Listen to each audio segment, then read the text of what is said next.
Selamat berjumpa kembali dalam pembahasan kita, di mana untuk kesempatan kali ini, tema yang akan kita angkat adalah yang berkaitan dengan struktur organisasi perusahaan. Kita tahu bahwa suatu organisasi termasuk di dalamnya adalah perusahaan. Struktur organisasi ini merupakan salah satu unsur ataupun pondasi yang amat penting bagi ketercapaian dari tujuan yang telah ditetapkan. Struktur organisasi perusahaan ini merupakan suatu garis hierarki yang mendeskripsikan berbagai komponen yang menyusun suatu organisasi ataupun perusahaan, di mana setiap individu ataupun sumber daya manusia pada lingkup perusahaan tersebut memiliki posisi maupun fungsinya masing-masing.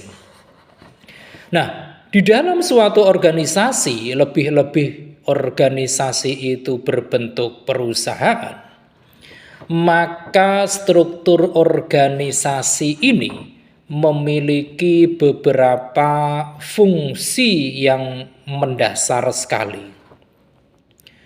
Di antara fungsi-fungsi dari struktur organisasi di suatu perusahaan, yang pertama yaitu bahwa struktur organisasi merupakan sesuatu yang mampu untuk memberikan kejelasan tanggung jawab. Struktur organisasi memiliki fungsi dalam hal ini untuk memberikan kejelasan tentang pelaksanaan ataupun pengimplementasian terhadap kewenangan yang perlu dipertanggungjawabkan oleh masing-masing anggota yang berada di dalam struktur organisasi perusahaan tersebut.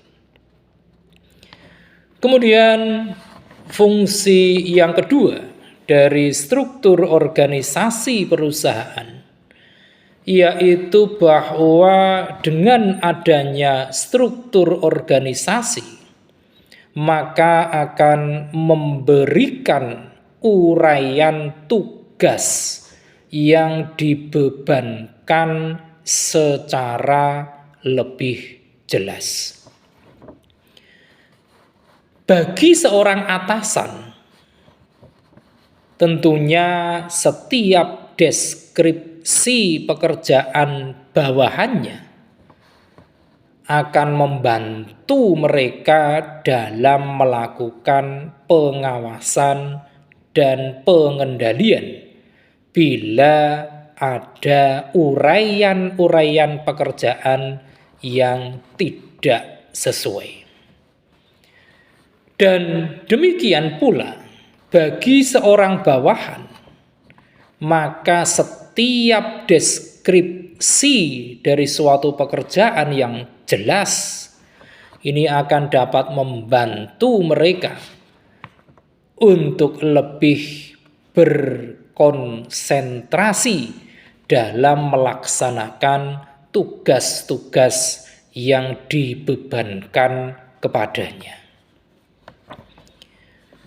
Kemudian fungsi yang ketiga dari struktur organisasi yaitu menjelaskan kedudukan dan koordinasi masing-masing penyusun organisasi. Hal ini sangatlah penting guna menghindari adanya kesalahan-kesalahan informasi ataupun komunikasi. Atau istilah yang paling awam adalah miscommunication. Yang mana bila ini terjadi, kesalahan-kesalahan informasi ataupun komunikasi ini tentu akan memberikan dampak yang cukup negatif pada organisasi. Dan ini juga dapat digunakan sebagai landasan dalam menyelesaikan pekerjaan yang membutuhkan komunikasi maupun diskusi antar jenjang ataupun jabatan dalam struktur organisasi perusahaan tersebut. Itu yang ketiga. Kemudian fungsi selanjutnya dari struktur organisasi yaitu bahwa dengan struktur organisasi maka ini akan mampu menjelaskan utamanya tentang bagaimana hubungan antar masing-masing hierarki. Di dalam suatu organisasi, termasuk di dalamnya organisasi yang berbentuk perusahaan, tentu sangatlah penting adanya kejelasan hubungan yang tergambar di dalam hierarki struktur organisasi yang ada. Sangatlah penting tentunya untuk mengefektifkan jalur-jalur penyelesaian suatu pekerjaan sehingga akan dapat saling memberikan keuntungan pada setiap anggota dalam struktur organisasi tersebut. Nah, itu adalah beberapa fungsi yang memang sangat mendasar dengan adanya struktur organisasi, utamanya struktur organisasi perusahaan. Di dalam praktik bisnis, kita mengenal ada beberapa jenis struktur organisasi perusahaan. Struktur organisasi perusahaan yang pertama yaitu struktur organisasi fungsional atau functional structure organization. Di dalam struktur organisasi fungsional ini, pembagian kerja dilakukan dengan mengacu pada fungsi dari masing-masing manajemen. Misalnya, ada manajemen keuangan, ada pula manajemen pemasaran, ada manajemen sumber daya manusia, ada manajemen produksi, dan sebagainya. Kelebihan yang ada pada struktur organisasi fungsional ini adalah bahwa dengan struktur organisasi ini dapat menekan biaya operasional perusahaan. Dan juga ini akan dapat lebih mempermudah tim manajerial untuk melakukan pengawasan maupun evaluasi pada kinerja karyawan. Akan tetapi, di samping ada kelebihan seperti tadi, juga di dalam struktur organisasi fungsional ini mengandung unsur kelemahan. Yang menjadi kelemahan atau kekurangan dari struktur organisasi fungsional ini, di antaranya adalah akan ada kemungkinan munculnya dampak di mana suatu ketika akan ditemui kesulitan-kesulitan dalam berdiskusi maupun berkomunikasi antar unit kerja yang satu dengan unit kerja yang lain. Ini jenis yang pertama. Kemudian jenis yang kedua yaitu struktur organisasi komite. Di dalam struktur organisasi komite ini, setiap tugas kepemimpinan dan juga tugas-tugas khusus lainnya harus dilaksanakan dan dipertanggungjawabkan secara kolektif oleh sekelompok pejabat yang berupa dewan ataupun komite. Untuk struktur organisasi komite ini juga memiliki kelebihan. Di antara kelebihan-kelebihan yang ada adalah bahwa di dalam struktur organisasi komite ini, pelaksanaan pengambilan keputusan yang berlangsung itu dapat berjalan dengan lebih baik. Karena melalui musyawarah bersama antara pemegang saham dengan anggota komite. Sedangkan kelemahannya yaitu ada pada penghindaran tanggung jawab jika suatu ketika muncul permasalahan. Ini adalah struktur organisasi komite. Kemudian yang ketiga yaitu struktur organisasi divisional atau divisional structure organization, di mana struktur organisasi divisional ini merupakan suatu struktur organisasi yang mengelompokkan berdasarkan pada kesamaan produk, kesamaan pasar, dan juga yang lain. Kelebihan dari struktur organisasi divisional ini diantaranya adalah bahwa perusahaan memiliki berbagai kemudahan dalam pengelolaannya karena merupakan sesuatu yang memang sudah terukur semuanya. Mengapa itu terjadi? Karena pengelolaannya itu telah memecah berbagai divisi menjadi bagian-bagian yang lebih kecil. Akan tetapi, struktur organisasi divisional ini pun juga mengandung beberapa kelemahan. Di antaranya yaitu ada pada masalah alokasi sumber daya. Juga yang menyangkut tentang distribusi biaya-biaya yang harus dikeluarkan oleh perusahaan. Ini adalah struktur organisasi divisional.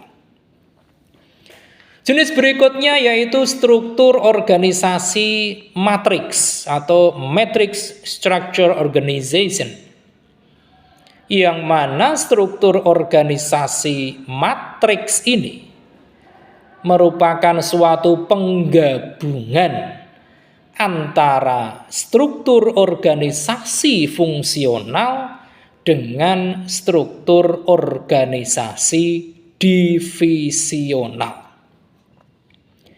Struktur organisasi matriks ini umum dipraktikkan oleh lembaga-lembaga ataupun perusahaan-perusahaan yang berskala besar. Akan tetapi juga struktur organisasi metrik ini ada kekurangannya, di mana kadangkala karena adanya tuntutan ganda seperti tadi, seringkali justru menimbulkan kebingungan. Kemudian jenis berikutnya, jenis yang kelima, yaitu struktur organisasi lini. Di mana di dalam struktur organisasi lini ini, hubungan antara atasan dengan bawahan tercipta secara langsung dan vertikal. Struktur organisasi lini ini kelebihannya adalah bahwa pimpinan terletak pada satu orang saja. Sedangkan kelemahan dari struktur organisasi lini diantaranya adalah kemungkinan munculnya ketergantungan pada satu orang di dalam struktur hierarkinya. Jenis struktur organisasi lini ini tepat untuk organisasi ataupun perusahaan-perusahaan yang skalanya masih cukup kecil. Dan struktur organisasi berikutnya yaitu struktur organisasi lini dan staf. Kalau tadi yang kelima adalah struktur organisasi lini, yang keenam ini struktur organisasi lini dan staf. Di mana struktur organisasi lini dan staf ini merupakan penggabungan antara beberapa struktur organisasi lini dengan asas komando. Akan tetapi pimpinan dalam hal ini dibantu oleh beberapa staf. Ini bedanya. Struktur organisasi lini dan staf ini juga ada kelebihannya, yaitu tingginya disiplin moral dari para karyawan sesuai dengan deskripsi tugasnya masing-masing. Akan tetapi yang menjadi titik lemahnya seringkali solidaritas antar karyawan itu agak kurang. Karena banyak dari mereka yang antara satu dengan yang lain tidak saling mengenali. Itulah beberapa jenis struktur organisasi perusahaan yang acap kali dipraktekkan dalam dunia bisnis. Nah, selanjutnya adalah manakala suatu perusahaan menyusun struktur organisasi, ada beberapa hal yang perlu mendapatkan perhatian. Di antara perhatian-perhatian itu yang harus difokuskan adalah yang berkaitan dengan yang pertama, yaitu perusahaan harus merancang struktur organisasinya sesuai dengan visi dan misinya. Kemudian yang kedua, di dalam merancang struktur organisasi itu dipastikan telah merumuskan tentang bisnis yang akan dijalankan. Kemudian yang ketiga, perusahaan harus pula mempertimbangkan sumber daya manusia yang dimilikinya, utamanya yang menyangkut tentang bakat dan talenta. Kemudian yang keempat, perusahaan harus melakukan self-assessment bagi karyawannya. Dan yang kelima, akan jauh lebih baik dan efektif manakala perusahaan menyusun struktur organisasi seramping mungkin. Demikian pembahasan kita yang amat singkat kali ini tentang struktur organisasi perusahaan.